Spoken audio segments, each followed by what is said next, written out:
What up? What up? What up, everybody? Welcome to the Opps SportsCast. We're live, first live of 2026. So excited to be with you all again. I hope everybody's break went great. We went through a couple holidays there with the New Year's and with Christmas, and for those who celebrate Three Kings. Yeah, we're back at it. A lot of sports topics to cover. We're going to be getting into quite a bit today. Coach Cal was in the news recently as he was talking about his potential fixes to the college or not just college basketball, but the college transfer portal situation that they now have on their hands ever since they introduced, athletes getting paid at at the semi-pro level, right? And so we're going to be talking about the job openings. The NFL finished and completed their season, and coaches are getting fired. And maybe there are still some more to come. We'll talk about that. And, the coaching carousel, who should end up where. And we'll also just talk about the NFL in general as the season concluded. A lot of teams finished a lot better than they did last year, and there was a lot of teams that finished a lot worse, as is always the case. But who were the biggest surprises? We'll get into that as well. And then Jason Whitlock is in the news again. This time he claims feminism is ruining the NFL, and he points specifically to the Colts, Carly Ursay Gordon. And so we'll play that clip for you, and we'll get into that as well. It's crazy, as all Jason Whitlock clips are.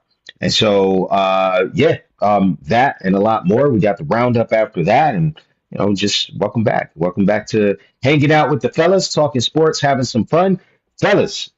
Let's introduce the starting lineup here. Immediately to my left, It is Josh from Eastside. and immediately below, It's your boy Big Zeke. and last but certainly not least. What's up, everybody? It's Dave in the cut. Hey, fellas, we're back at it, man. We're back at it. How's it feel? How was vacation here? It It was was good. busy, man. Busy. I worked a lot. Worked a Wasn't lot. much Not of a much of a vacation. vacation, huh? Yeah. You hear how me, Dave, Big Zeke, we're all talking about busy, work, all this stuff, and here Chris is just enjoying Mexican beaches on resorts and say la isla, whatever you were talking about there. Yeah.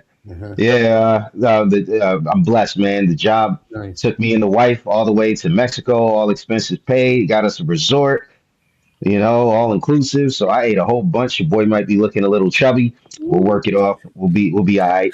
But yeah, I'll tell you what, like they had like on site, they had just a real quick story. They had zip lining where you could ride a bike on top of the zip line. And it was the scariest thing, but like, me being how I am, you guys know how I am. I'm there like, yo, I'll race you. I said that to my buddy. I'll race you, thinking like, oh, we got this. Like, come on, he's like 60. We got this, right? Bro, as soon as I get on that bike and I'm getting ready to pedal onto that zip line, right? He's there like, cuidado, right? He's just, be careful. Mhm. Make sure you don't fall. I'm like, wait, what? Go. And I'm like, I'm starting to drive and I'm looking down and I feel like, the bike, it's like, you're trying to drive a line. You know what I mean? And it's like, you feel like with every pedal you about to fall, man, I completely panicked, completely choked, completely got beat by a 60-year-old. Got turned on Ah, a bike on a zip line. oh my goodness. And Yeah, video of that, came bro. back. It wasn't pretty. Came back a little bit under the weather, but we're going to try to fight through this. And so hopefully we'll have a good time. And so why don't we just start getting into it, guys? Let's bring up the first topic of 2026. All right. So end of the season means head coaches are on the chopping block. Six head coaches were fired. Who was the biggest surprise? And obviously, we've seen a bunch of coaching carousels fires in the NFC North. Stefanski, Harbaugh, the Raiders. I think it was for the fifth season in a row. Let go their head coach after one season, and unfortunately, that man would be Pete Carroll. Yeah. Um, and Pete Knight. so, yeah. And so, what was the other ones? Obviously, John Harbaugh, he lost his job. We're, Gannon. we're Gannon from the Arizona Cardinals. Crazy enough, the Colts did not fire their coach, but I guess they're blaming that on, hey, we had injuries, although they finished with the same record as the year before. Um, I don't know. I don't know. But let's get into the first topic. We'll start with you, Josh. First topic of 2026. Who is the biggest surprise to you? Man, I I mean we talked about it a little bit before, but biggest surprise to me would be the Washington Commanders. I thought Jaden Daniels was going to come into this season and play and do as well as he did. I didn't think he was going to excel and be a superstar like he was last year because other teams got tape on him and they got to play against him and learn a little bit of his cues and how his movements work and whatnot. So I thought that he was going to fall off a little bit, but not as bad as he did. And then the injuries plagued him this year. He had that notorious elbow injury that kind of haunted him towards the end of the season. And but I mean, they added some pretty decent parts and pieces around him, including Debo Samuel, who's like the jackknife of offensive player, and they just seemed like they couldn't get it together, even towards the beginning of the season. And so I expected them to be like our biggest rival in the NFC East, obviously, and I it wasn't. It was the Cowboys by far. So Okay, and so who was the biggest surprise to you as far as coaching wise to lose their job? sorry, I misunderstood the question. That's my apologies. I would say the biggest surprise is Harbaugh. Like it's one thing to have a horrible season. It's another thing to be a Harbaugh bloodline and be released because of a horrible season. Um, I just feel like Harbaugh is one of those guys that literally can get a job anywhere, wherever, however. Any organization would be lucky to have him. And for them to release him because, again, injuries plaguing the Ravens and defensive coaching not doing its thing, I was a bit surprised that Harbaugh was let go. Anyone have a different answer than Harbaugh? Okay, so let's I move to mean, this. I could say Pete Carroll. Oh, I okay, yeah. figured with Brady being in an ownership position, there'd be a little bit more stability in the front office and a little bit more leash. Like, all right, let's let him work it out. It was the first year. Nobody expected the Raiders to do much of anything this year. So for him to be let go after 1 year, that I don't know, that was kind of shocking.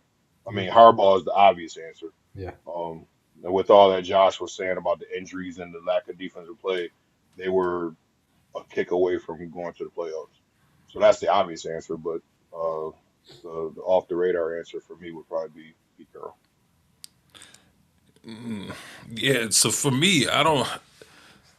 Z, listen, man, I'm not trying to hate on your pick, but when he decided that Geno Smith was his guy, man, he put, I mean, he literally like started cutting the Argue it wood out. for his own coffin. You know what I'm saying? Like when where is Geno Smith taking anybody, man?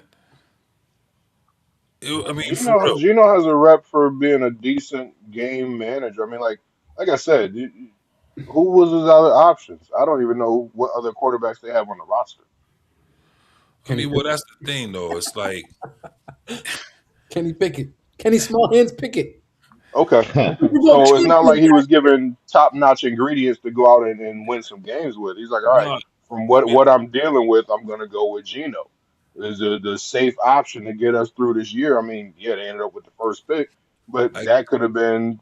So, I mean, you got a lot of quarterbacks coming out in the draft this year that could potentially be game changers. Give the man a chance with a decent quarterback. I get that, but I think I can't think my comment kind of goes back to the whole leadership thing. You know what I'm saying? It was like you were saying that you would think that with Brady being there would be a little bit of longer leash. I would have thought there would have been a little more wisdom there to know that, you know, you got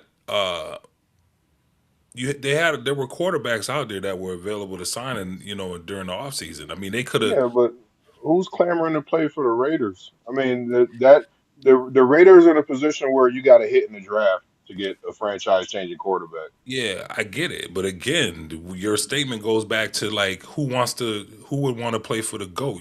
Everybody knows who Brady is a part of the ownership team. Ownership team there, and with his fanaticism of wanting to win, like his just like no holds barred mentality, you would think that I don't know if they were. I don't. There could be more to it, man. It could have been strategic. They could have been playing for for just playing not to win for the number one pick. You just never know. I mean, I can't really. I hate to be so hard on Geno, man, because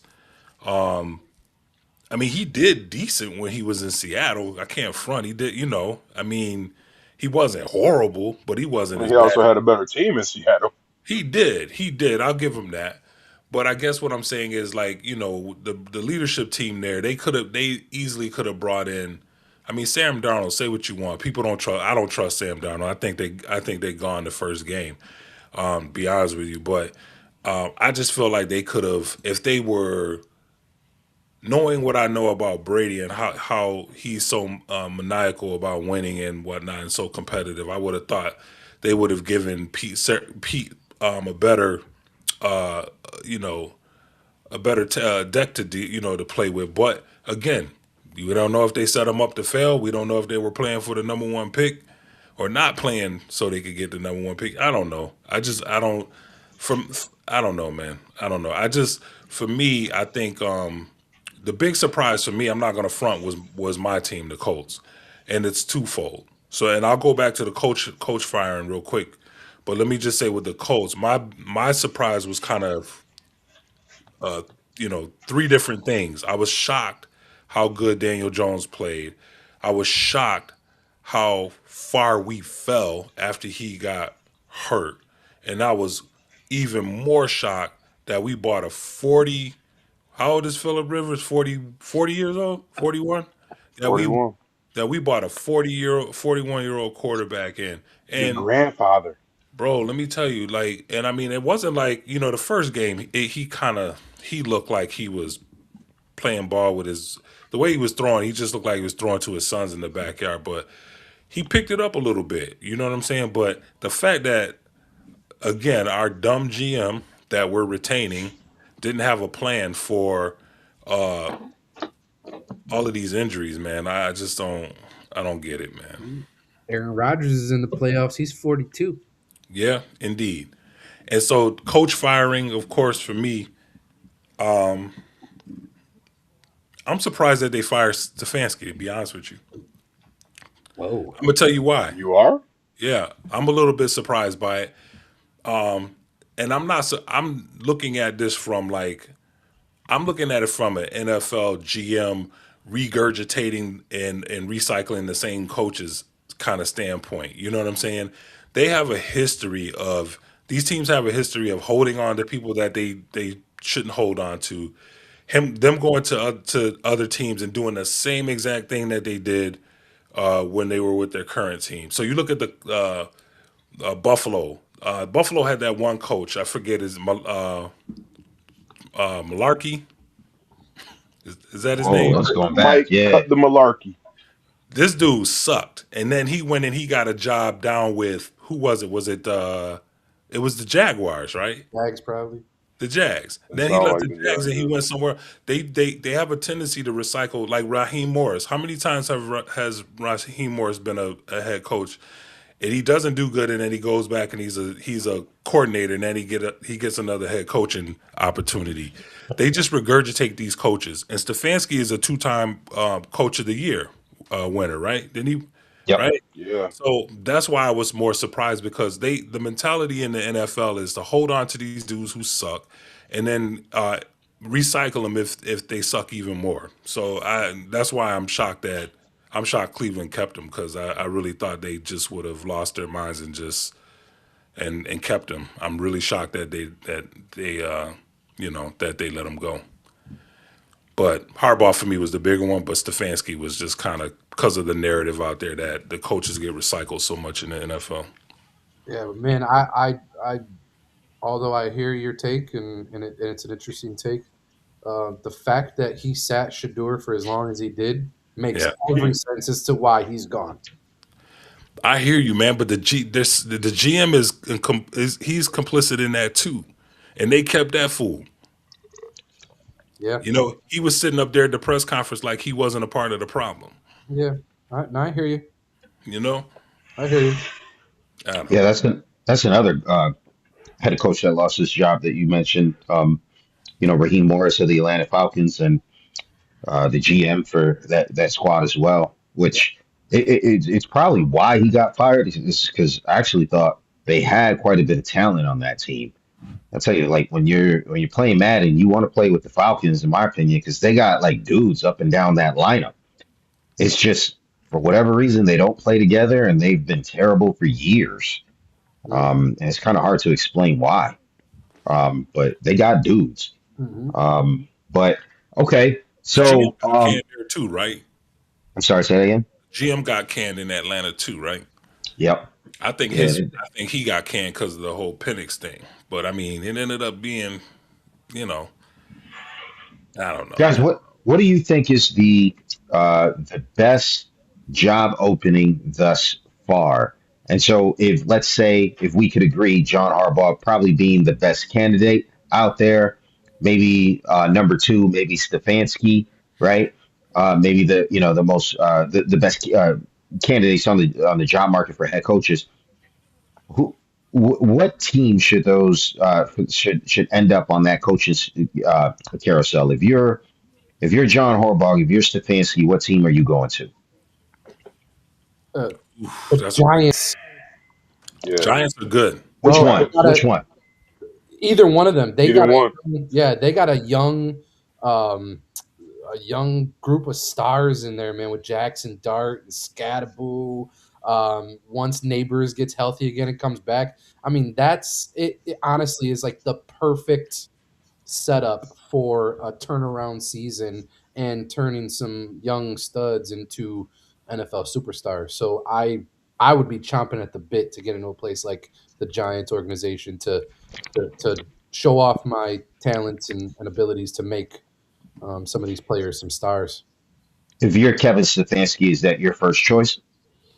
Mm, I mean, if I'm Harbaugh, it's my first choice. If I'm Stefanski, I'm just hoping that I get a job. I think uh, that's just where I'm at. But I mean, to Dave's point, a two-time NFL Coach of the Year.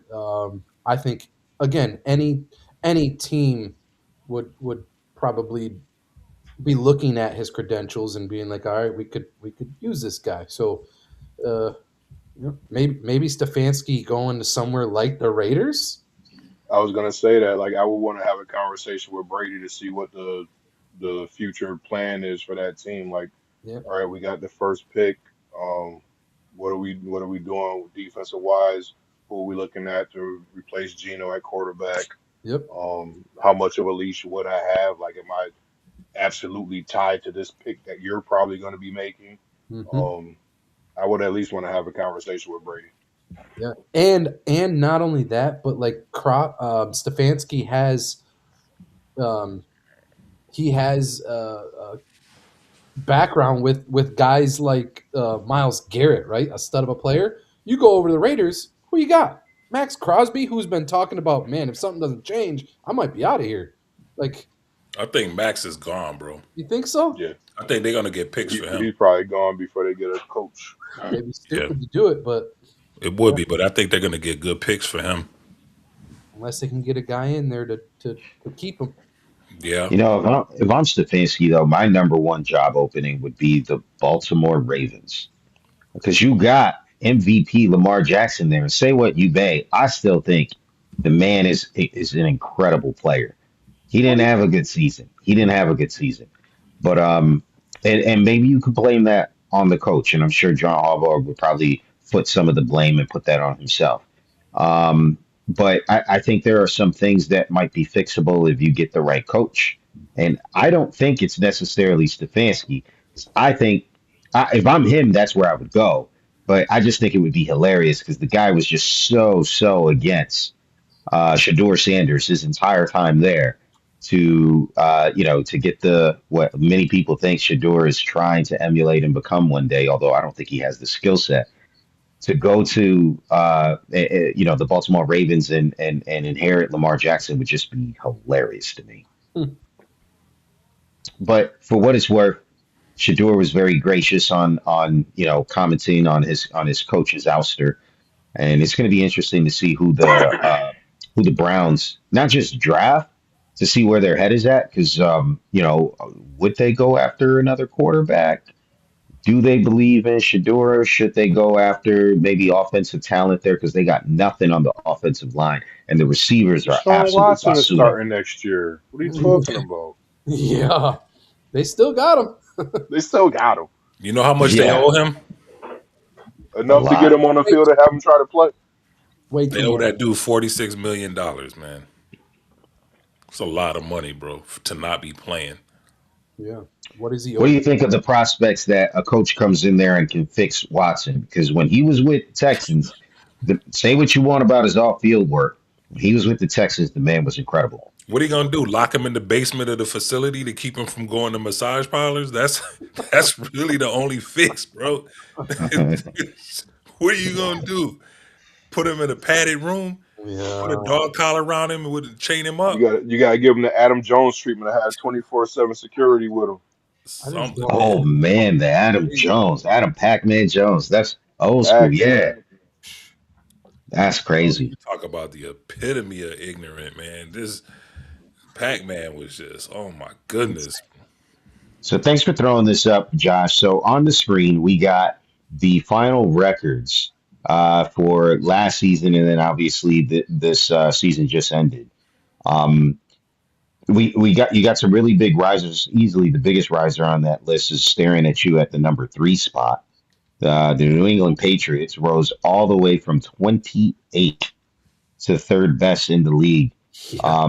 Fellas, when you look at this list, what stands out to you? Z.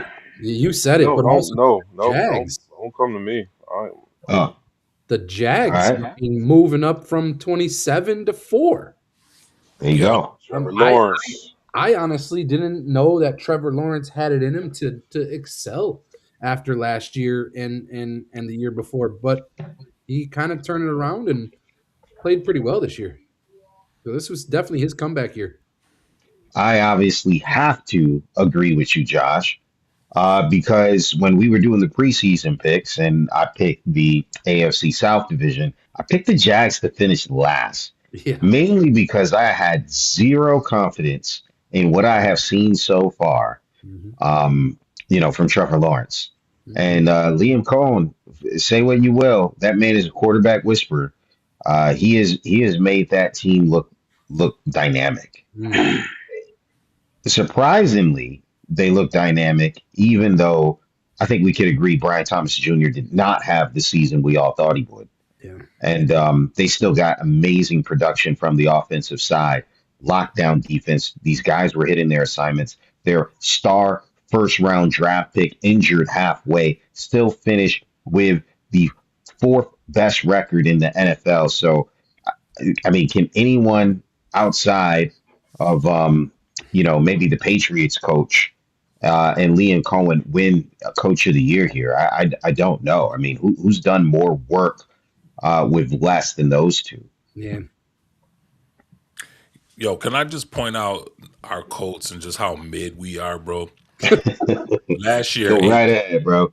18. This year, 17. Right in the middle of the pack, man. Mm-hmm.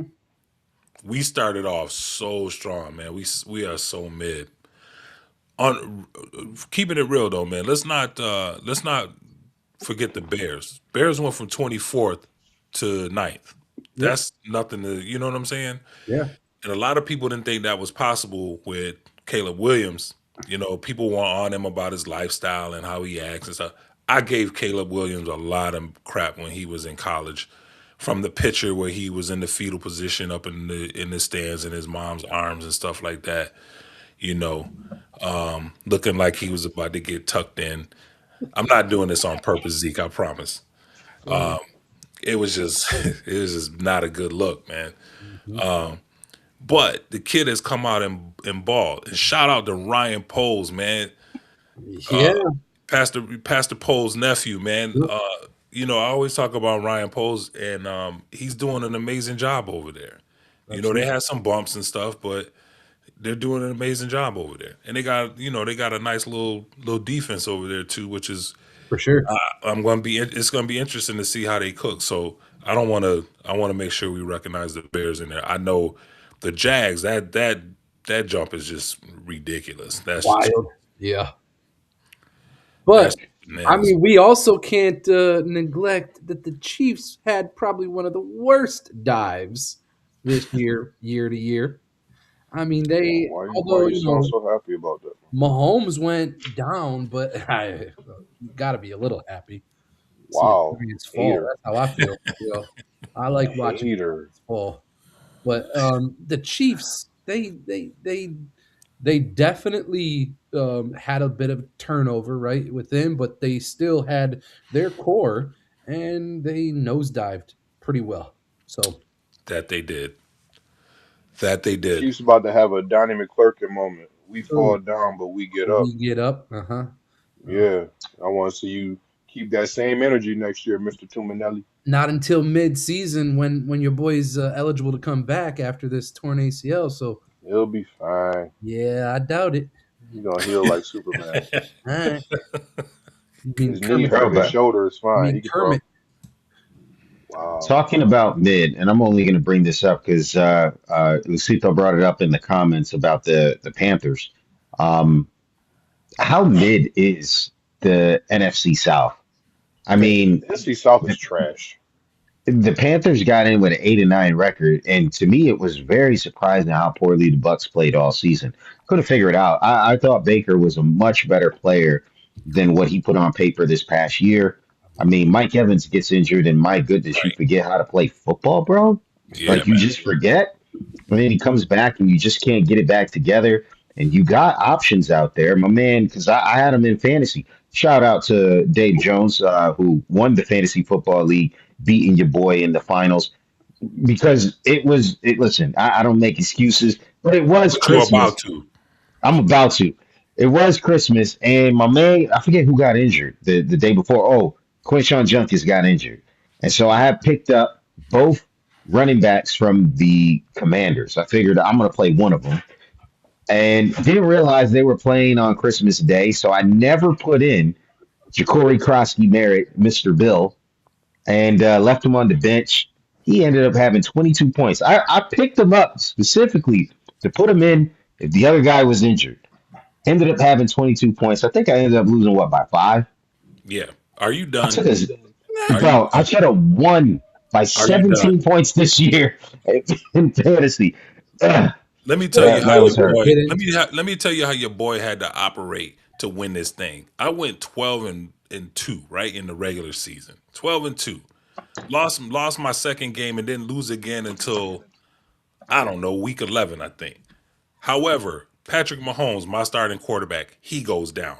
When does he That go was down? Chris's fault. A week before the playoffs, right? Who's my backup? Danny Dimes. What happens to Danny Dimes? He goes down. That I'm was starting Chris's the fault. playoffs. Huh? That was Chris's fault too. Yeah. Yeah, that was I definitely started my the fault. playoffs with no quarterback. So Hmm. I jump into the portal, all right, free agency portal. And who do I pick up? Justin Herbert. Justin Why Herbert was falls he out. in the portal to begin with? Which Justin, is I like the think most confusing you thing. put him in there. Because he wasn't like that amazing. Oh, it's your fault. Why He would you? balled out. The fact that you, I looked at the free agent. I mean, like, who's Dave going to pick up? And so I clicked on Justin Herbert because I wanted to scoop him before you did. Uh, But but here's the yeah, thing. You're talking about you didn't put the running back in. I had Minnesota's defense the championship week. Them fools put up 21 points against Detroit. I didn't play them, but I ended up playing who? The Rams. And I played them in the final game, the week when Sean McVay decided to make every third option the primary in the game. Puka Nakua spent like most of the game on the sideline. What bailed me out? What was I? I was down 16 points going into that game with Puka and the Rams defense.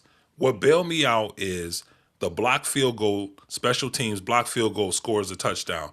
Then with 5 minutes left, McVay decides to throw a little wheel route out to Puka. He goes in from 10 yards out and scores. He had a couple of dink and dunks and whatnot there, but that touchdown is what won it for me. I was miserable that whole game, bro. Mhm. Because I lit 21 points from Minnesota's defense. Who would have known Minnesota's defense was going to put up 21 points, bro? Bro, but you didn't take a complete zero for a guy that was injured when you had the backup and you thought you had till Sunday, but you just wasn't paying attention. So, I mean, like, uh, I should have won just with minimal effort. But, anyways, kudos to you, man. You won it. That's You had the disrespectful to best. me. You hear this You had dude? the best, I sh- the I should best have team won with all year long. minimal effort. Like he I just should have won with I minimal go effort. Shoulda, 12 and woulda, 2 on the coulda. season. He just dismissing Shoulda, me. woulda, coulda. Another team that should have won with minimal effort. I mean, I feel bad for my dad's Jets. Stephen A. Smith was going on First Take today and saying that kids should stay in college rather than get drafted by the New York Jets. So I just was there like, Dude, he how ain't does an wrong. NFL team play 17 games and not have one single interception? Yeah, they're not throwing the ball. That makes no sense whatsoever, bro. Like And, they and, had, and there was a the linebacker that coach, had the ball hit him square in the hands and he dropped it. right. And the coach being Aaron Glenn, he's a defensive coordinator. So if anything, the first season with the team, I understand you may not be able to do a complete turnaround. Not everybody is, Liam Cohen. Not everybody is, I forget the guy's name from the Patriots, right? Not everybody is those kind of guys. But get your side of the ball right. Your side of the ball was defense. Why was the Jets defense so terrible when they had a lot of talent on that side of the ball? Yeah, that's what was surprising most to me. I thought the Jets defense was going to come in and be their solid rock, and they weren't. Then they get rid of Sauce Gardner, and he doesn't even play well over in the Colts. Yeah, Ah, yeah, that was a mistake. We got rid of our draft picks. The GM should have Sauce been went what, fired like just 2 for and that. 14 this year Yeah, between the two teams? The horrible. GM should have been fired simply for making that move. Because it's my goodness, man. Like you mortgaged our future for Sauce Gardner, and everybody like when I first heard the news, I don't want to be like Monday morning quarterback. I was like, ugh, you gave up that much for him? I like the player, but that much for him? That's crazy to me. Um, he I should have been don't know, fired man. for I, that. I thought it was great, and now I'm just like, you know, Well, injuries happen, I was bro. happy we got him, Yeah, not at that price. If you would have told me like this is the price, I would have been there like, yeah, I like him, but not that much. yeah. Um, Injuries happen, and it just bit us, man. But our GM is the worst, bro. I just knew that girl was gonna get rid of him, man. And I'm like, come on, man, please, Carly, please do it. right. Get rid of him. Do it for your dad, right? Let's Right. All put some right. Do it for your positivity dad. back in it. Let's talk about the playoffs, though. There's some fun stuff to talk about here. There's nothing to talk Okay. about. There's fun stuff to talk about here. Nobody cares about the playoffs. Yeah, it's the playoffs. Playoffs. Playoffs. You Uh, guys want to give first round predictions? yeah, I Nah, think that'd be fun to do. Let's do that. Let's do I'm All that. not right. watching. Let's do wild card round, and then we can layer that next week with the next round, maybe. Um. All right. Between the Chargers and the Patriots, who you guys got? Ooh, I'll go first. I got the Chargers. I ooh. think they finally get off the snide. You Well, must be out of your mind, man. let me go second. I got the Patriots. Let me go third. I got the Patriots. Peasy, get drug Um, tested. sure, Patriots. 3-1, all All against right. the Patriots. More like two and a Bills. half to one. I'm not Bills. paying attention. Jaguars. Ooh. Jags. Wow. Jags. Where are they They're on the playing? road too, right? Jacksonville. They're in Jacksonville. Oh man. Woo. You know what? I'm gonna give it to the hometown crowd. I'm going with the Bills. You live in Rochester. You don't live in Buffalo. Jags. Nah, man. Josh Allen is gonna Superman this week, bro. No, he's James Cook not. is gonna cook. He No, is. he's not. Okay. Jazz got one of the best run defenses in the league. All the Bills can do is run. You put the ball in Josh's hand and say throw the ball, it's a wrap. I think he had like 4 throwing I think touchdowns. he's gonna be one and done, and he Didn't he So won't have be able like to hold on a blame it on second. Patrick Mahomes didn't he have anymore. 4 throwing touchdowns Hold last week? hold on a second. The Jags have the best run defense in the league. I said one of. I didn't say the best. Oh, but who led the league in rushing this year? Just because that's all they can do.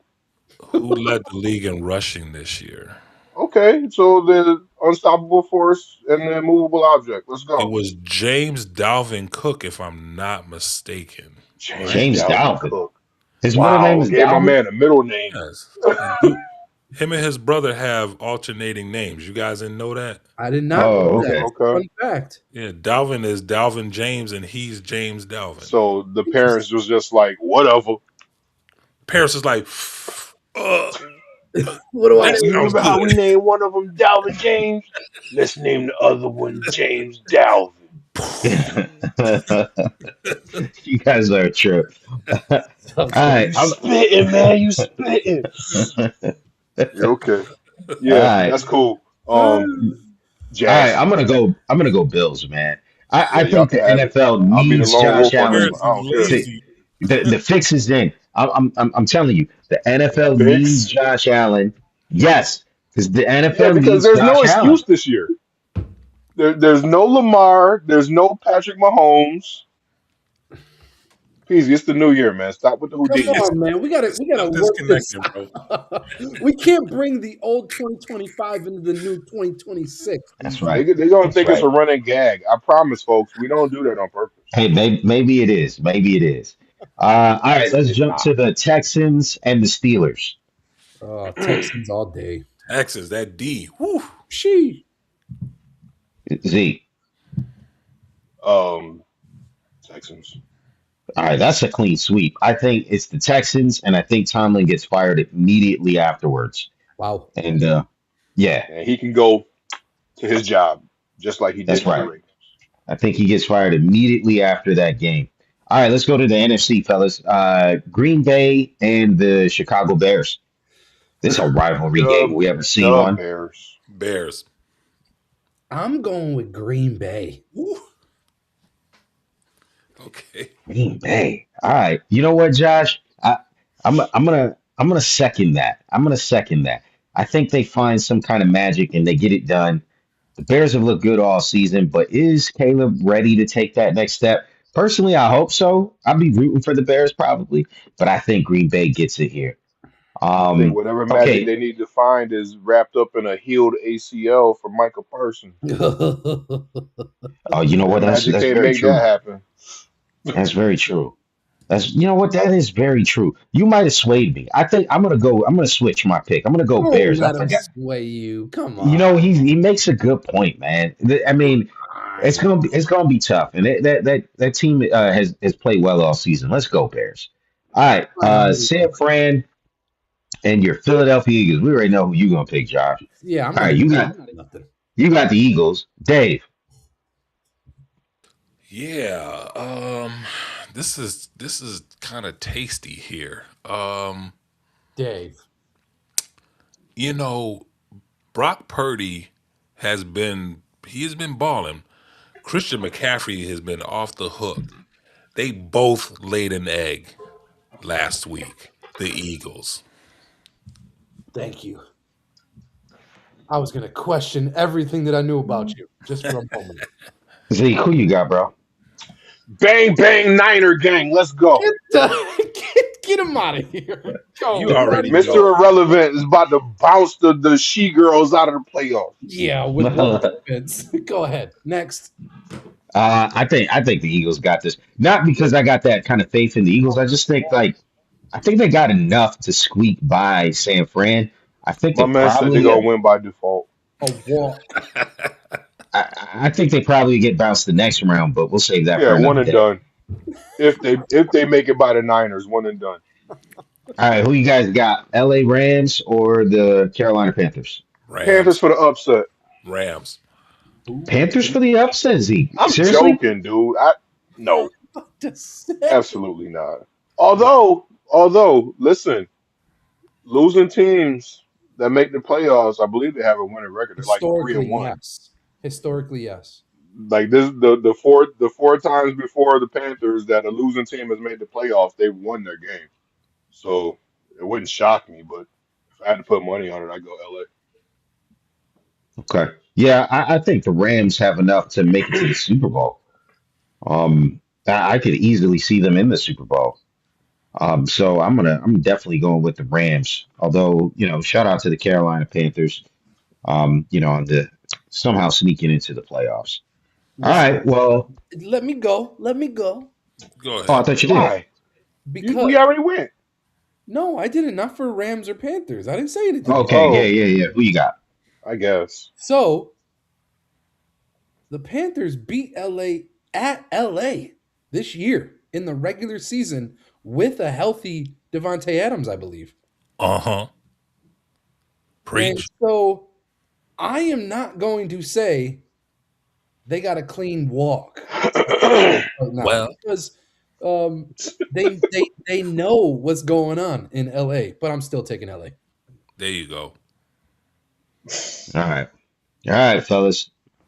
Let's keep it moving here. Let's get into our post NFL stories here. What's the Damn. first one on the list? Are we going Coach Cal or are we going Jason Whitlock? Let's go, Cal. I think that'll go quicker. We could put a little bit of thought into the Jason Whitlock because that was a little deep. Okay, go ahead. Throw it up on the screen Cal for is the. angry right now. Yeah, so here let's just throw this up for context and then we can play the video.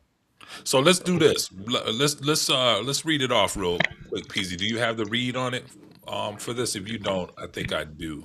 I got it Go here. ahead. BB. No, I don't have the read in front of me. Oh, you want to read it, Josh? Yeah, I got you, Dave.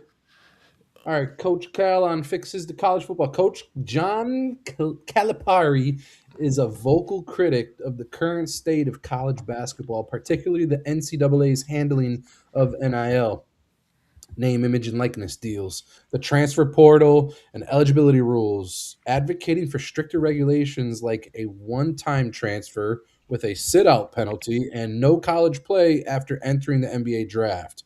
To protect young players and preserve the integrity of high school recruiting and player development, viewing the current landscape as chaotic and detrimental to long-term student athlete growth. Mm. So big time critic. Should we watch this clip real quick on him? Yeah. All right, here we go. Let's do it. There aren't going to be any high school kids who, other than dumb people like me, are going to recruit high school kids. I get so much satisfaction out of coaching young kids and seeing them grow and make it and their family life changes that I'm going to keep doing it.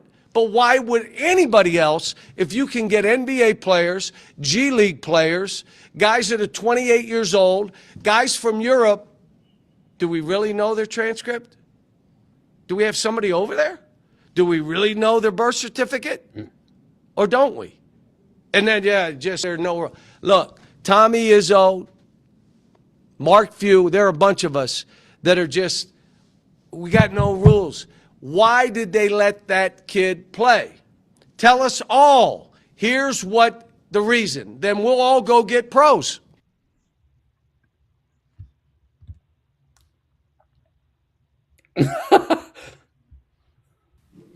That was it. That's crazy. So do you guys know what he's referring to? Yeah. A lot of college athletes keep bouncing from one school to another. There was another clip where he was talking about the dangers, and I actually like that one better, where he was talking about the dangers of allowing these students to transfer over and over and over again to the point where it becomes very difficult for those student athletes to actually get a degree. Where because every time you transfer schools, sometimes your credits transfer, sometimes they don't. And so if you're 3 4 transfers in, I mean, how many of those credits are transferring? And at this point, are you just, you're a mercenary is what you become as a college football or basketball player, I think, because you're not there for your degree anymore. Yeah, I think this take is actually a lot more damning and a lot more damaging because this one is referring to the whole makeup of a what eligibility is for college basketball. That one is more of a personal thing. It's like, are you going to be able to get your degree? You're transferring so much. Will you ever graduate? Will you ever be able to support yourself? You know, when the NIL is over and you don't have any more money, what are you going to do? This one right here plays to the entire infrastructure of what pro athletes are and how they are measured as far as the NCAA is concerned. What Calipari is ticked about in this clip is the fact that they let a freaking G League player come back to college, bro, and play. Okay, and the NCAA, their stance was, first of all, they're afraid they're going to get a lawsuit if they don't let the kid play. What they're saying is, well, we have kids coming from Europe, and we don't really know how old they are. So, but in the grand scheme, they're afraid of a lawsuit coming. The rules, if you read the rules, it says that if you take an agent and you enter the draft, once you enter the draft, your eligibility is gone. It doesn't say if you get drafted. It says once you enter the draft and you take an agent. So when this dude not only he went to the G League, he played in the G League, and they let him come back to college. To me, that plays more at tearing down the fabric of what has always been what is a pro athlete and what is a collegiate athlete. What is collegiate eligibility, and where does it begin and where does it end? So the NCAA, they're wilding on this, man. Their whole take on this is buns. I'm just like, I don't understand it. Yeah. Did you find the other clip or no? No, I did not. Okay. Z, what do you think Yeah. about this? Um, well, I think the player that you're talking about, I don't know if it makes a difference to you. He never made it to the G League. He played in the summer league that year. Mm. Um, he never made it to the G League. He wasn't officially affiliated with. Actually, I think he did get like his rights got traded. It was part of the Karl Anthony Towns trade or something like that. He was right. He was involved in it, but he was still involved in a dub in an NBA It trade. was it was the NBA summer league. He was involved in a trade, but he never played G League. He never played NBA ball. Um, I I think it's funny that Calipari's the one screaming about rules and violations and stuff. Come on, man. Um, I think that the lack of credibility is there. Um, he's known for bending a rule or two when it comes to recruiting violations and eligibility and stuff like that. Um, Maybe if it come from a different coach, it would hold more weight with me. Um, this just screams of somebody who the league is catching up to his shenanigans, and he's worried that he's gonna get left in the dust. Mm. Uh, Powerful words. But That's some hate while, right there. while we're talking I'm about the not I'm not hating. I'm just saying like Marcus Camby, Derrick Rose. I mean, he's got a trail of big major violations. So I don't know. It, is it legit? Maybe, but NBA, it's less legit coming from a Calipari. but So what we see on the screen. Yep. Go ahead, Josh. as we're talking, just a little while ago, breaking news came across. Trey Young has officially been uh, traded to the Washington Wizards in exchange for CJ McCollum and Corey Kispert. There are no draft picks involved in the deal, apparently. Just to put all of this into context, Young led the Hawks for 8 seasons and became a 4-time All Star in his 8 seasons with the Hawks. And he officially has been traded to the Washington Wizards. Yeah, this is crazy to me, man. or on multiple levels, just because like the reporting was that well, the Wizards, or excuse me, that the Atlanta Hawks did not want they did not want Trey Young anymore. They felt he wasn't a good fit with their brand of basketball. And so they kind of made that known, maybe damaged his market a little bit. But to get CJ McCollum, I mean, that's a name was they're like, yeah, I remember CJ. Because it's like, bro, when you go to the Wizards, we forget about you. Like they're in the NBA, but like they're barely in the NBA. Like if we're being serious, they're barely in the NBA. And so it's like, bro, like, okay, like, cool, like, good. He found a team that he can, dominate the basketball. I'm sure, score a ton of points in garbage time because garbage time for the Wizards is right around midway through the second quarter. And Yeah. so, like, yeah, he get a whole lot of points. But let's take this back for just 1 second. The Trey Young got to the Atlanta Hawks on a draft day trade with Luka Doncic, Luka Doncic. and all these years later, those two are no longer on the teams they were drafted by, although they both turned out to be stars. And Luka Doncic, Trey Young, you could have had for a broke down Anthony Davis and a man from yesteryear, CJ McCollum, and that's all it would have taken to get Trey Young and Luka Doncic. That's wild. That's Oh, wild to and me. some incompetent GMs. You gotta throw that in there. Yeah, too. Right.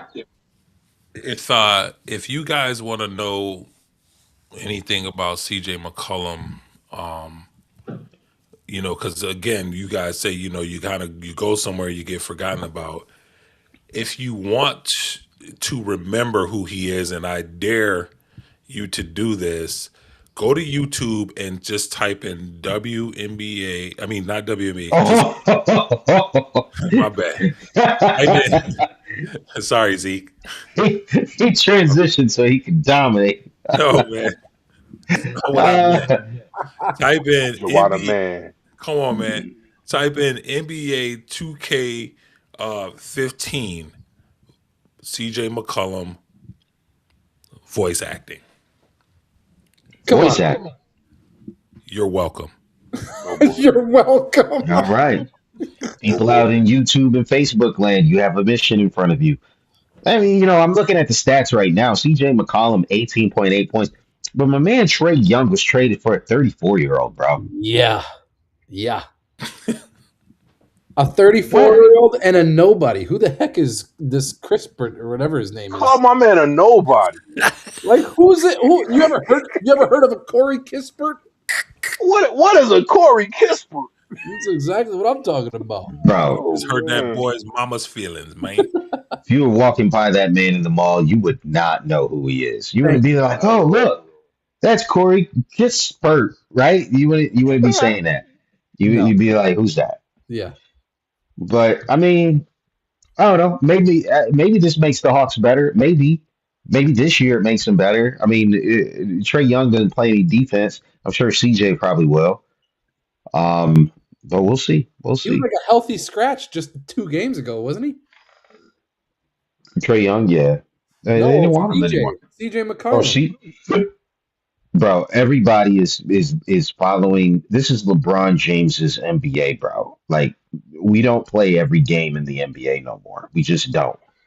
This is a new league. It's LeBron's league. We don't need to play every day. Forget all that nonsense.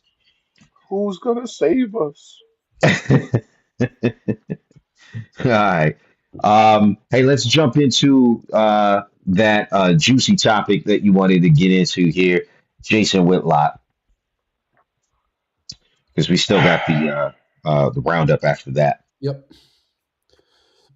And I do have this clip, but you want to read on this, Dave? I think you're muted too. Uh-oh. My bad. Yeah. So it's just a real quick introduction. So Jason Whitlock addressed what he called the femininization, really weird word, of the NFL, explaining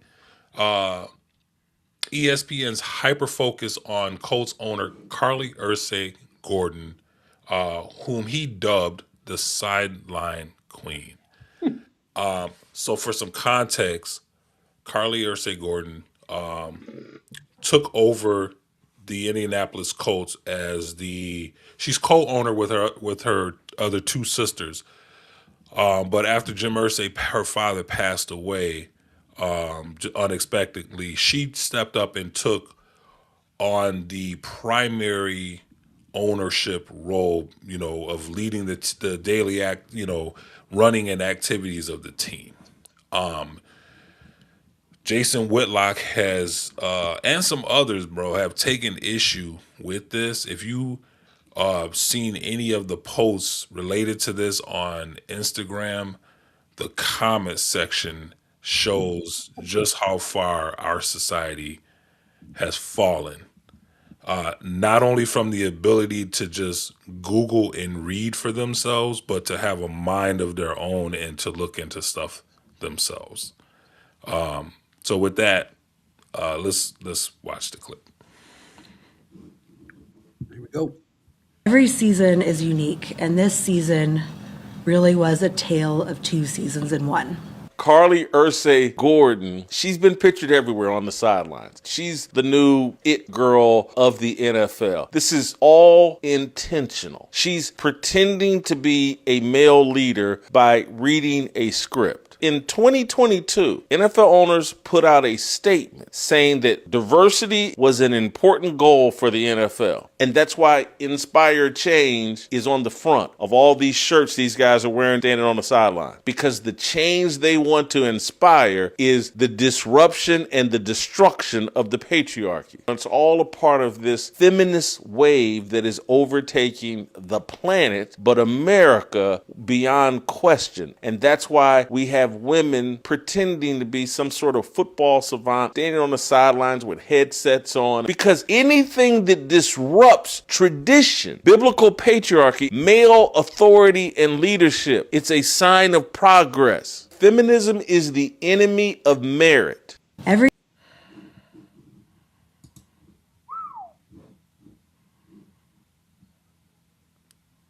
Z, give me something, man. Tell me something, man. We starting off 2026 hot, huh? Sheesh. Yeah, man. We coming in hot, bro.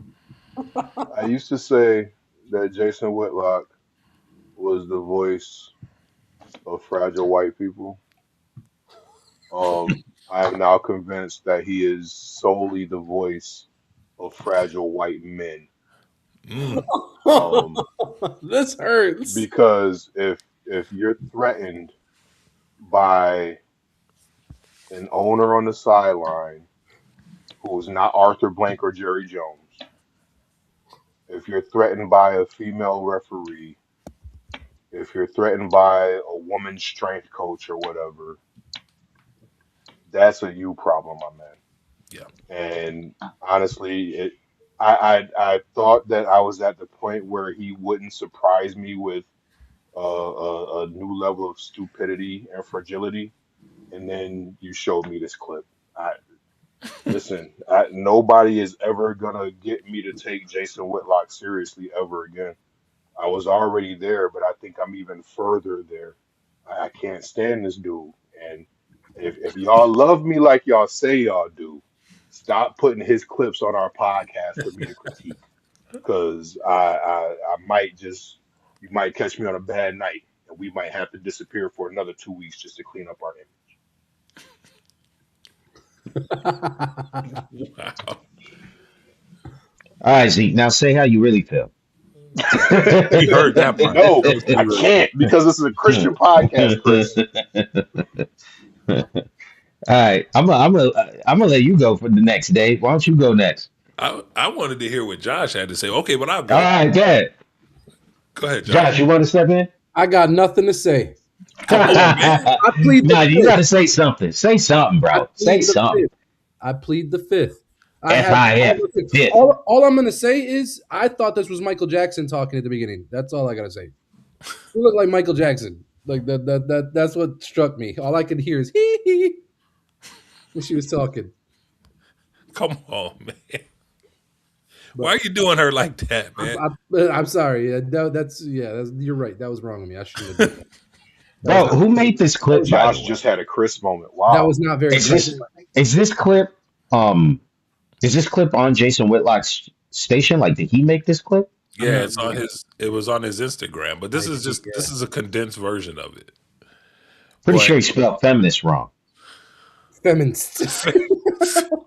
feminists, Maybe if he had a woman editor, it would have been spelled right. yeah, that's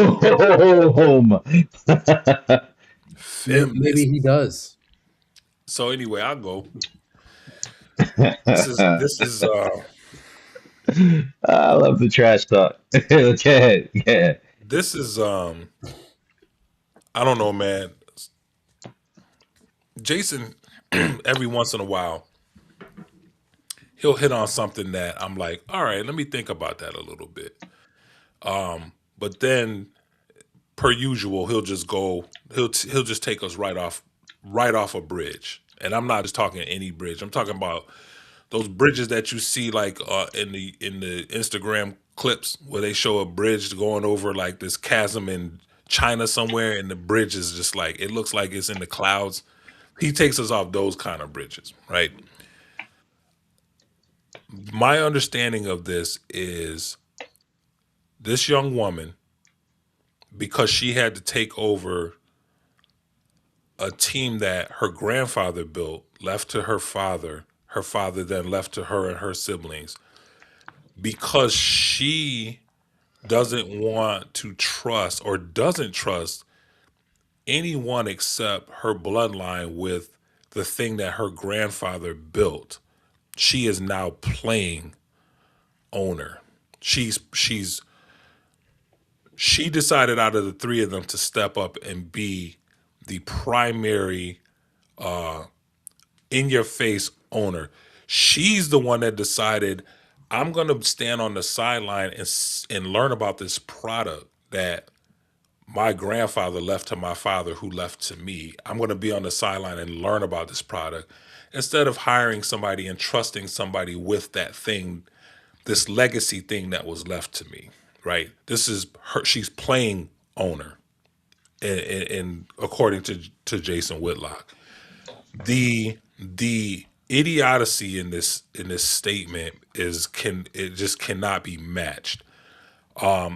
We had this conversation about her standing on the sideline before, and I applaud this young woman for number one, learning about, first of all, taking a stand and stepping in with her when she after she lost her dad, and that had to be very tragic for her to lose her father, and then all of a sudden she's responsible for this $1 billion corporation, right? And she's responsible for the livelihoods of thousands of people because with owning a team, you're responsible for payroll for a lot of different people and a lot of different things. So she's playing owner now because because of the fact that she's a woman. To me, I find that extremely absurd.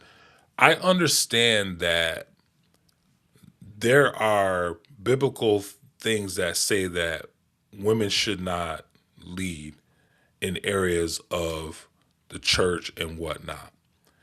This has nothing to do with church. This is the business world. I have four daughters and a son.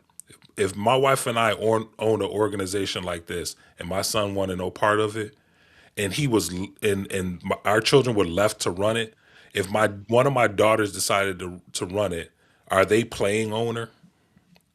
Are they playing owner to run a legacy business that their parents started and that they don't want to trust to anybody else? Jason Whitlock's take is it was over his head like a jump rope. The logic behind this whole thing. He's so focused on putting it in the lap of feminism that he can't see the simplicity for what it is. This young lady lost her father and she didn't trust their family business to anybody, and she's like, I'm going to run it myself. It's just that simple. You can look at all the other nonsense that's going on in the NFL with all of the dumb messages in the end zone, and you know, and team owners being forced to pick a slogan before the start of the season, pick a slogan or get fined. You can look at all of this stuff of, you know, we're gonna make sure we have Jay-Z running things for the halftime show because we don't want to be accused of being racist. You can look at all that other stuff and you can poo-poo that stuff and you can thumb your nose at all that other stuff. But this is business. We're talking about billions of dollars. We're not talking about a halftime show and some entertainer getting their feelings hurt because they didn't get picked to do the halftime show. We're talking about a billion-dollar business that has been in this family for a very long time. And I find it extremely disrespectful for him to claim that this young lady is playing owner when all she's done is come out and rally around this team and stand on the sideline. And not only that, she's given a fair shake to two people that I feel like should have been fired. She's like, I want to give them more time. I want to give them a chance to prove themselves. I think we have something good here. When I would have gone in there and it would have been scorched earth. But it just goes to show, like, she's not leading with emotion. She's leading. She's using her head. She knows more than we know. There's something there that she knows that we don't know. And Jason Whitlock, I don't want to get into name calling and all that stuff with this, about this guy, man. But it's extremely unfortunate that he decided to come at her like the way that he did. I don't really think that she deserved to be dwindled down to just a feminist script reading female. I think it's highly disrespectful to all of the work that she's put in so far to keep her father's team going. Yeah. You know what? Yeah. I would also add, sorry, PZ, but where was Whitlock when Virginia Hallis McCaskey was the owner operator of the Bears for 40 some years? Like, where was his comments then on feminism being the downfall of the NFL? I mean, obviously the Bears weren't like an amazing team for so long, but their recent production has been pretty good. But where was he then? Why wasn't he saying things then? Why wasn't he saying things about I'll tell you why he wasn't saying anything. It's because she wasn't as in your face as Ms. Ursay Gordon is. Along with her, like I said, you have the female refs and the female coaches, and now they're infiltrating a generally male-dominated area, and he feels threatened by her for some reason. Jason Whitlock is the type of dude that hides behind the freedom of journalism and just says dumb stuff because he can. Somebody put a mic and a camera in front of him, and he just talks and opens his mouth. And you can't say anything because freedom of speech, and I'm a journalist, and this is real, and this is how I feel. And dude, trash. Let me Like get. I know, Dave, you said you was gonna avoid the name calling. I can't. The dude is I feel you. trash. I feel you, man. Yeah. Listen, here's a. Let me point this out real quick. And yours truly was one of them. I was in a complete uproar every time they showed Taylor Swift on the TV in the box at a game. Right. Here's the reality of that. That was the fandom in me. That was like, why are we doing this? Nobody wants to see her. Right. This girl is in a box high up in the stadium. We wouldn't even know she was there if the cameraman wasn't being instructed to put her on camera, right? We wouldn't know Carly Ursay Gordon was strolling the sideline and wearing a headset if they weren't showing that. You know what I'm saying? It's like these things, man. It's like there's at some point he needs to look at the vehicle. Needs to look at the conduit. It's the media. We're not gonna know that this young lady's on the sideline if they're not if she's not being shown. And every time she's shown, it just adds fuel to the fire. You know what I'm saying? It's like it drives the uproar. If the game went on, it was just a game, and she was running the team, and she was there on the sideline doing her job, and she wasn't shown one time, nobody would have nothing to say about it.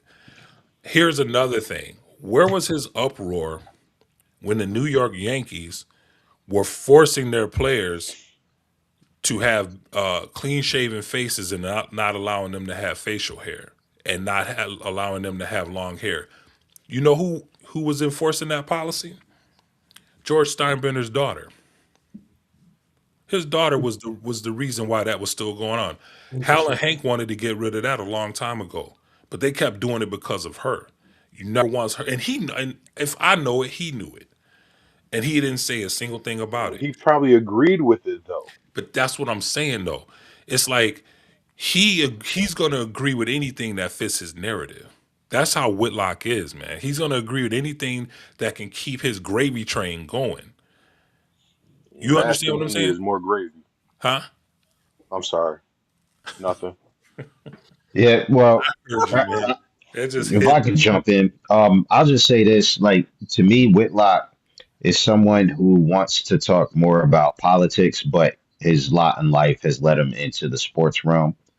And so, like to me, like when I seen the clip, I thought it was a little unnecessary.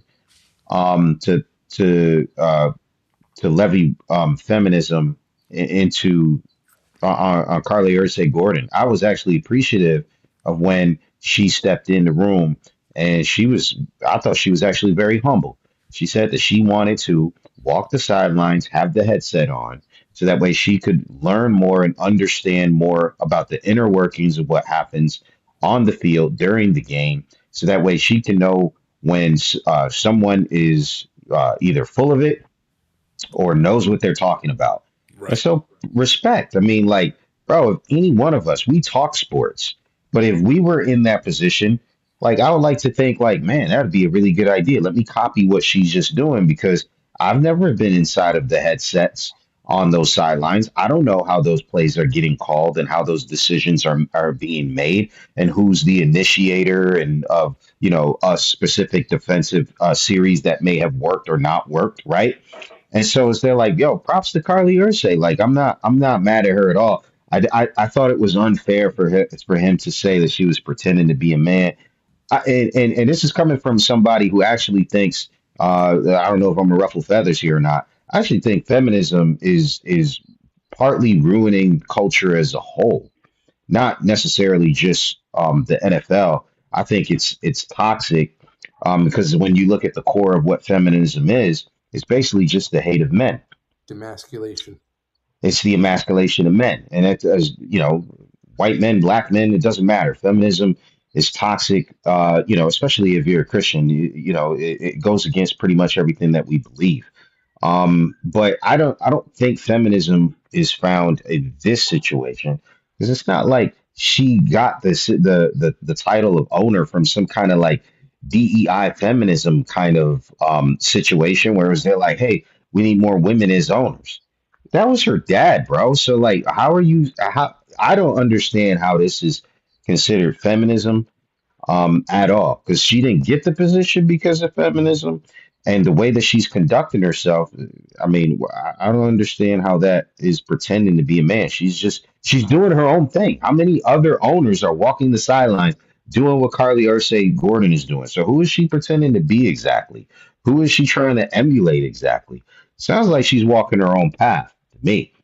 And so, as a Colts fan, you know what I mean. I'm not happy with her decision, to keep the coach and the GM because I think that has pretty much run its course. But I'm not like throwing insults at Carly Ursay for that choice. It's her first year on the job. She don't want to be seen as someone who just flip flops on coaches. Listen, I get it. I'm gonna reserve judgment on her ownership until she has a little bit more of a tenure to base that off of. So that's kind of my 2 cents there. Dope. Okay. And so we got into a lot, and that topic could have been spicy. But yeah, and not for nothing, Google is saying there's 12 other female owners, Yes. predominant female owners out there. So it's not like she's even the only one. So I don't really know what that guy's talking about. Let's get into, do we have any happening today? Or are we going straight to the weekly roundup? Yes, I sir. I got think some birthday shout outs instead of it happening today if y'all don't mind. Man, we got that. Come on, man. Go Hit for it, it up. Zeke. You ready? Here we go. So, what you got to happen today? Yeah, but go Oh ahead with the snap! birthdays too. Forget you, Dave. Dang, that was Do my the day, but birthdays. Let's you get got your it. birthdays in after this. Why I'm catching strays? I told you to do it. All right, 2013 FIFA Ballon d'Or, Barcelona That's why forward. you put it up there. You wanted him to read that. Ballon Barcelona d'Or. forward Lionel Messi wins award for a record fourth consecutive year. U.S. forward Abby Wambach, a Rochester native, wins Bloop, bloop. award. Yes. And then in 2007, my boy Phil Jackson wins his 900th game as Why a is head that your coach, boy? becoming the fastest coach to reach 900 career wins because he was the man, the myth, the legend that made MJ. Oh, See, move along. Move along. All right, what's next, man? I Quickly think before Josh Zeke. he's trying to pay Zeke back for the fragile white men.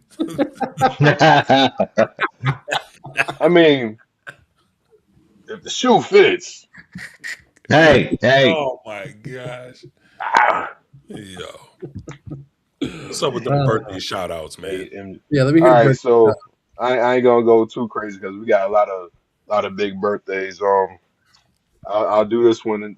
Dave, your boy Alfonso Soriano. Today is his birthday. He was born back in '76 on this day. Nice. Lewis Hamilton, world famous Formula One racer.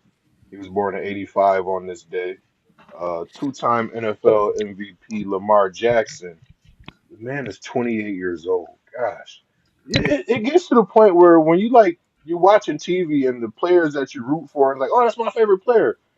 He's 28 years old. And Ozzie Albies, Braves second baseman, he is also 28 on today. So happy birthday, everybody. But dang, my heroes and my favorite player, I'm not gonna say heroes, but my favorite players are babies. It's crazy. Yeah, man. It's all good. so we got anything specifically in the roundup, or can I just like start firing topics that are interesting to myself? Yeah, we got some items in there. All right, go ahead, throw it up. All right, here we go. We got the weekly roundup rocking down on the bottom, and in the sheet here, which I don't have, I'm gonna read it right from the Oh, Sorry. you don't have the sheet? but Oh, I do have this weekly roundup. Our Happy show, year, hey day, Dave. our year-end surprise. I just got that too. 1-7, 1-7 today. Remind you of anything, Dave? yo. Oh boy. 1-7. We're not talking 6-7. We're talking one. Dude, that look was worth it, man. Oh my goodness. Well, that goes towards our weekly roundup. That's the second one. The Shohei Glaze is warming up. It's because we're excited for Shohei Day today. So let's do this real quick. So our year end surprises. What surprised you out of all of last year? What surprised you guys, man? Sports wise. I know Sports wise. that's tough. Yeah. I'll go quick. I'll go first. Okay. For me, man, I can't front, man. I I'm very surprised at how much I became a fan of the Toronto Blue Jays. Just watching them in the series. And Z, come on, man, don't be like that. I'm gonna. There were a lot of people are like, this is okay. I'll give you guys. You guys are like, this isn't a David and Goliath story. Whatever, man. You have a bunch of young guys, man, like that. They they weren't expected to compete at all, man, and they were too young and talented to know that they didn't really stand a chance in the public eye. You know what I'm saying? It's like they came out and they played, but their youthfulness and their lack of being in that position at the end of the day is what cost them. You know what I'm saying? Because they were too young to know that they were supposed to be intimidated by the Dodgers and that billion-dollar lineup. But then at the end of the day, they were so youthful that they made mistakes that literally cost them a World Series by inches. You know what I'm saying? Just the I think fundamentals. I think going through the Yankees prepared them for the Dodgers. Like having to go through the Yankees. If they were in the division like I don't know, I don't want to pick out any particular division, but a softer division where you didn't have that perennial powerhouse Yeah, that you had to finally climb that mountain to get to the World Series. They might have struggled a little. Like maybe if they were like in the AL West or something like that, yeah, where you don't have that Yankee mountain staring at you for all those years. You finally get over the Yankees hump. It was like when I don't want to bring up any old memories, but when the Red Sox were down 3-zip against the Yankees, yeah. and then they came back and they won that series, and then they totally blitzed. Was it the Cardinals in the World Series? They They just steamrolled, man. they steamrolled them. They fought back and beat the Yankees in that series, and then swept the World Series. So yeah, once you get over that initial hurdle that's been beating you up, just like with MJ and the Bulls, when they finally got past the Pistons, the only thing that stopped them was them. Yep, that's it. So for me, I man, the think. surprise is like how much, unless they're playing the Yankees, man, it's like I'm gonna find it hard to root against them, man, because it was just like I was just really proud of the fact that like how they played, man. They were very emotional about losing, as anybody would losing the World Series like that. But also, we got the kid Ernie Clement. He's Rochester's own man. He's on the squad. My man, he set a record for what was it? The hits, number of hits. He set Yeah, a he World was Series always on record, base. huh? He was always on base. Yeah, I think he set a record for the number of hits Yeah. in the World Series. So I just show want to see what they're gonna do with free agency. They're gonna yeah, bring man. Bo back. They're gonna go get Kyle Tucker. I mean, Yeah, I you got don't to know. build on this momentum somehow. They do, Yeah, they man. were talking about that on MLB, one of those MLB TV programs, because the Blue Jays. This is why me and Zeke said that they're not David. They went out and they signed Japanese star Kazuma Okamoto this offseason. They are reloading. They are not taking a step back. They went out and they got Dylan Cease. They got a handful of relievers, very talented relievers, including the former Met, They re-signed Shane Rogers, Bieber. re-signed Shane Bieber, and they're still in on either Kyle Tucker. There's some noise about whether they can get him. Sounds like maybe Butcher will probably go back to either the Mets or the Yankees. But their second baseman, Bo Bichette. Lord, what, Bo Bo Bichette, Bichette. he's still out there. And so, when you were talking about Cody Clement, they were talking about how if they Cody. decide to Ernie, man. Ernie. Oh, sorry. I'm looking at Cody on my screen. Sorry. If Ernie Clement, if they go out and they sign Bo Bichette, what does that mean now that you also have, Akamoto? Where Well, where are you gonna put Ernie Clement? Third base. the crazy thing is, I heard that they wanted Akamoto to be like a super utility dude. I'm like, y'all just paid this dude like 15 million a year to be a super utility man. Right. I mean, if it Akamoto works, probably it would be the works. third But baseman. huh? After Ernie Clement's performance in the World Series, who's taking that dude off the field? Nobody. A lot of what I've been hearing about Akamoto is super utility dude, like not just entrenched at third base. Yeah, I think if the Blue Jays are smart, you do not make Akamoto a utility player. He's going to have enough adjusting to do coming from Japan to the MLB. You're going to want to give him some kind of consistency at some position so he can kind of normalize himself to the MLB game. I think that would be a mistake if they decide to make him a utility player in his first year. They can certainly do that to make sure that they get Clement some playing time. I think that would be a mistake. I think this may be the end of Bo Bichette with the Toronto Blue Jays. That's sad because him and Vladdy are tight. They grew up together in that organization, so I would love to see them stay together, but it's a business. But as far as my biggest surprise, Dave, if you wanted to know, that's easy. Edwin Diaz going to the Los Angeles Dodgers absolutely had me floored, bro. Like, I was a little how did surprised. they just reload? Because I mean, the man didn't even want to admit when the season ended that he was going to enter free agency. He said, and I just love it here in New York. Pete Alonso, no issues doing that. Pete Alonso at the end of the season, hey, are you going to opt out of your contract and jump into free Absolutely. agency? Absolutely. That's They exactly what treated Peter I would have Lavigne done they the said. same treated him like thing. trash the whole time he was there. But that's why it was shocking to me. You asked me the question. Edwin Yeah. Diaz didn't do that. He didn't do that. He was there like, I got to talk this over with my family. I might want to opt in. I love playing for the Mets so much.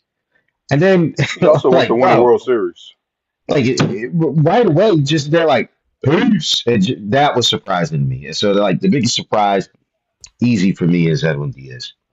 As a Mets fan, I'm still bitter about that. But I don't know how this season is going to be, but I'm not optimistic, which is probably why the Mets are going to do really good this year because they are terrible when they have pressure. When there's expectations, the Mets never live up to it. When they're supposed to be trash, all of a sudden they are decent. So maybe that's what the GM is going for. Let's create the wackest team on paper so there's no expectations and they actually do good. Because the last two times they made the playoffs, no one thought they were going to make it.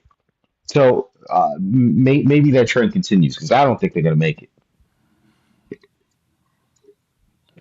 Good luck on that, man. Yeah. And you guys want to talk about before we That was go a real cry quick? for help, Peasy. I'm That was a sorry. what? That was a cry for help from you. I, You're on an emotional roller coaster. That was a plea for help. Yeah. Yeah. it's like My man said like the Colts. I got Dang. the message in there. Appreciate you, bro. Appreciate you, bro. Soon as there was any pressure, like, man, the Colts might be a top 2 seed in the NFL playoffs. Coach is like, pressure? Nah, we can't have that. Let's lose the rest of our games, guys. That sounds like a fantastic idea. And it just tanked.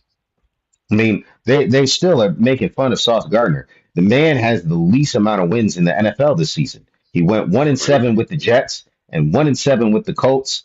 He has the least amount of wins. Like, I mean, you're supposed That's to be some crazy. impact player worth 2 first-round draft picks, and he ain't catch no interceptions with the Jets or the Colts. I I mean, don't they even want. not throwing on the ball. They're not throwing him the ball. Yeah, that's it. We still getting burnt on defense. So, like, what's happening?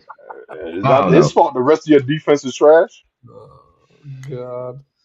Bro, when the Jets had lockdown corner like a Darrell Revis, he made the rest of the team better because they could focus all their attention on that side of the field. They called it Revis Island. They just left that man all alone. He got burnt. It was a tutty. That's not how Sauce plays. So I think he's gassing himself a little bit. He's not on that level, bro. He's just not. Like I hope he does great because he's on the Colts, but he ain't no Revis Island.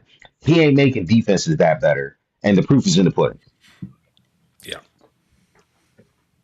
Okay. Well, if I were to choose my year-end surprise to switch it up here a little bit, I'd Yeah. say Luca going to LA. That was like I think one of the biggest shocks to me. I never saw Luca leaving Dallas. I thought he was going to be a Dirk Nowitzki holding it down. But That happened in 2025. yeah, Oh, right? That was like right before the All or right after the All Star break. Yeah. Was that oh, it? okay. Yeah, Yeah, that's a good one then. because Anthony Davis was mid-year. They did a swap. And Oh, he okay. got hurt during the first game in Dallas. Yeah, exactly. Street clothes But strikes again.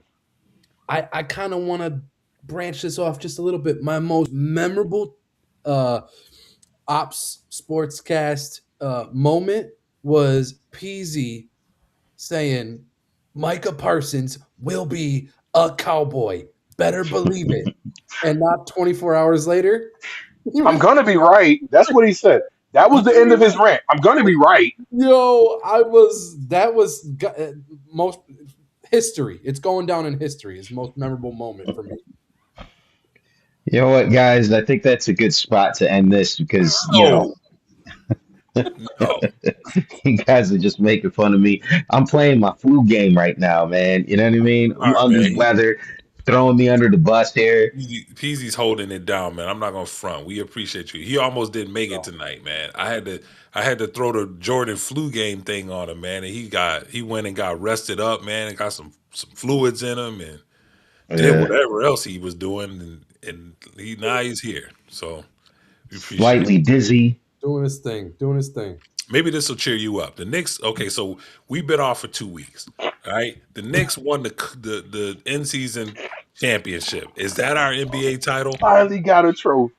Yes, it is. I'm gonna say that's our NBA Put title. put the banner up. Look, Up. Dang. that had to That's be how you on. feel, PC? Did you do that on purpose? Not at all. And I We think got major echo going on though. It's peasy. that's me. That's me. My headset went off. He lost his headset.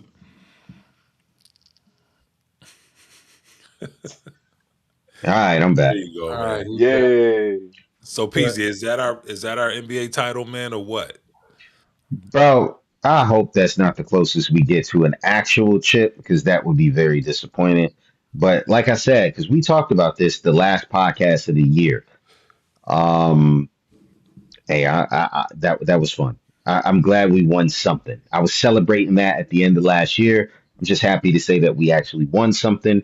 Can't ever say that about the Knicks, but they looked trash against the Detroit Pistons the other day. They got spanked. And so, like, something's got to happen. Pistons are on a tear right now, though, man. They're playing. Stewie just beat up on the Bulls tonight, man. As much Jeez. trash as we He's give him, playing man, out of he his had a mind. big game tonight. They look like the most well coached team in the NBA. They got a lot of really young talent. It's going to be interesting. Have the Pistons played the Thunder yet this season? Let's find out right now. I Kind of don't. curious to see how they stack up with those guys because they are very similar to Thunder in that they hit you with waves of young talent. They have not played the Thunder yet. They will be playing the Thunder. Let's see, man. Quite some time. February 25th is when they face off against the Thunder. All right. Well, maybe we can all catch a Knicks game when they come to play Trey Young and the Washington Wizards in DC. Maybe we could all meet in the middle. I'll drive north, you drive south. We'll meet at the Wizards game. Look at Z. That doesn't sound very. Quote Snoop Dogg for Ratatouille, I'd rather eat garbage. Oh my gosh. Snoop Dogg from Ratatouille. Bro, I wonder how many bullet holes are in that it's in that stadium for the DC. Bro, I'm sure that's worn down. All right, PZ, tell us about this return to the Houston Comets, man. What is this? Why would you ask him to tell you about that? Right. Because we all know what I want to say, but Dave asked me to stop saying that a long time ago. Why would you ask him about the Houston Comets? The Houston who? The Hun? No, I'm actually low key excited for this. Like the Comets are one of the historic franchises for the WNBA. Like even when nobody was rocking with the WNBA, you knew who the Comets were. They won back-to-back titles. Man, So Didn't I they didn't mean, they win the Wimbledon or something like that? They won back to back like Wimbledon cups, right? Something like Comets, right? You talking about the Comets? No? Bro, you know what's sad? I had to Google what the Houston Comets. did you really? Yes. That's what's up. I was thinking it was like a AAA league or something you team. uncultured swine. Then I see names like Cheryl Swoops, and I was like, "Oh, okay, yeah, makes sense." Cheryl Swoops, Tina Thompson, legends of the game. Y'all just being disrespectful. I just never paid attention to WNBA growing up. Oh my goodness. That's also a good way to end the podcast. We're just finding Oh, great we're places not to end the done. We got podcast. one more No, topic. we're not. We We're got one not. more topic. Wait, So, there's more? yeah, there's more. I just want to touch on this Okay. real quick, man. So when Ovi was chasing the great one in his record, man, we did a lot of hockey talk, and ever since I went to this Amherst game, this Rochester Amherst game, bro, I've been on fire for hockey again, man. I followed the Rangers for a bit, for like a period of like 4 years, back in like 2016 until the pandemic hit. and then I got latched on to uh, Premier Cornhole League. on the Ocho. Premier League, yeah, man, cornhole, darts, all kind of stuff, man. Uh, jam jarring Damn, competitions and sorry. Power slap. jam jarring. Who could jar jam the fastest? All It's a kinds of fun game nonsense. though. Jam jar with different Char Jam. Whoa. can jam. Stop, Chris. Stop. It's got a sticker. What? I didn't say nothing. Anyway, man. Christopher. Anyway, bro, I want to talk about we watched the Four Nations tournament last year, which was bananas, right? Unfortunately, they're not having it this year because of the Olympics. So that the players are going to be playing the Olympics. So I just want to talk a little bit about it's not the hometown team, but the Buffalo Sabres, man. The Buffalo Sabres, while we were away, they were on a tear, bro. They fired their GM, and shout out to my coworker Chris. Chris is a huge Sabres fan, and he was so excited when they finally fired their GM. And Kevin Adams was the GM, and they brought in this other guy, man. I'm not even gonna try to say this dude's last name. It's bananas. Anyway, they went on a 10 game winning streak, and they lost their first game, I believe this past weekend. They lost 5-1 to the Columbus Blue Jackets, and they've been really, really, really playing some good hockey lately, man. But if anybody knows the Sabres, man, they consistently let their fans down, man. Consistently, the Sabres fans, man. They're like dying a slow death, waiting for a Stanley Cup, and I just want to be the one to say that I want to try to talk more about hockey myself. I want to bring up more hockey topics on this podcast because hockey is an amazing sport, and if you watch it in person, it's unbelievable. The energy in a hockey arena, bro. Whether you're watching the NHL or the AHL, it's there's a level of intensity. The fights are like there's like nonstop fighting, and I shouldn't like that, but I do. But I have so much respect for hockey players, man, and the speed of the game and the intensity of the game. So I just want to start showing a little more love to our Buffalo Sabres, man, and it's not so much the Islanders. I don't really care about the Islanders, but the Rangers. I got to start showing the Rangers some love. Zeke, no hate, please. We'll show them. Oh, So I'm gonna start bringing a little more we don't like a the little more Rangers. in the cut flavor on the NHL side. So you guys hold me to that, and every week I'll try to try to bring some of that flair. You know what I mean? I'm with it. But shout out to the Sabres, man. I hope they go on another streak. So my man Chris, he can just he can start to enjoy the games a little more. Whatever they do, they should keep Devin Levi in Rochester where he is. That's the goalie. He is absolutely buns, and he asked to be traded while he was in a losing streak.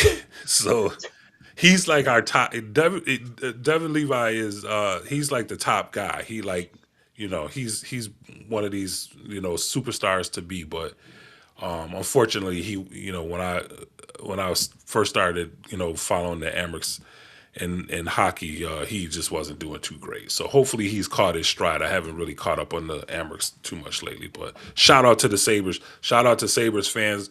I hope you guys could get another winning streak, and I hope you could get to the playoffs. My man said, I'm going to start talking about hockey more, and I'm going to start by saying this dude is absolutely trash. Leave him in the minors. Oh, Nah, man, let me not do that to Devin Levi, man. I don't know. I think he was just going through a bad stretch, but he has to be traded, and he was losing games, man. It's like you don't be the caliber player that you're supposed to be, and then you're losing games, and then you ask for a trade. You act like your trade value is like astronomical when you're losing games, man. Come on, man. You're the reason they losing. You're not saving goals. stop the puck, pimp. Right. Rochester's a small place, Dave. Be careful. It's all right. Rochester and Buffalo, he might find Man, you. Who? what are you gonna do? Let a puck go by his glove? What the heck? He might Right. he might throw Throw he throw a might throw puck his at him. You'll gloves be on the all right. floor. Like you take one more step, I'm gonna shoot this slap shot at you. We both know what's gonna happen. Hey, hockey players are tough, man. They're very tough.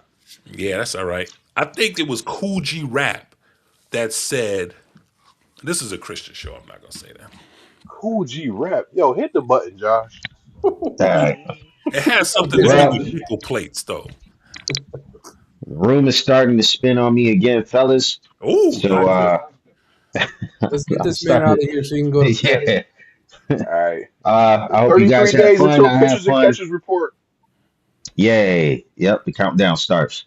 But yeah, thanks for joining us. First podcast of the year. We got a lot more coming at you. We'll see you guys all here again at our usual time. Wednesdays, 9 p.m. Tell your mamas, tell your pa, tell your friends. Turn on the Opps SportsCast. We'll see you guys next week. Peace. Deuces. Peace, everybody.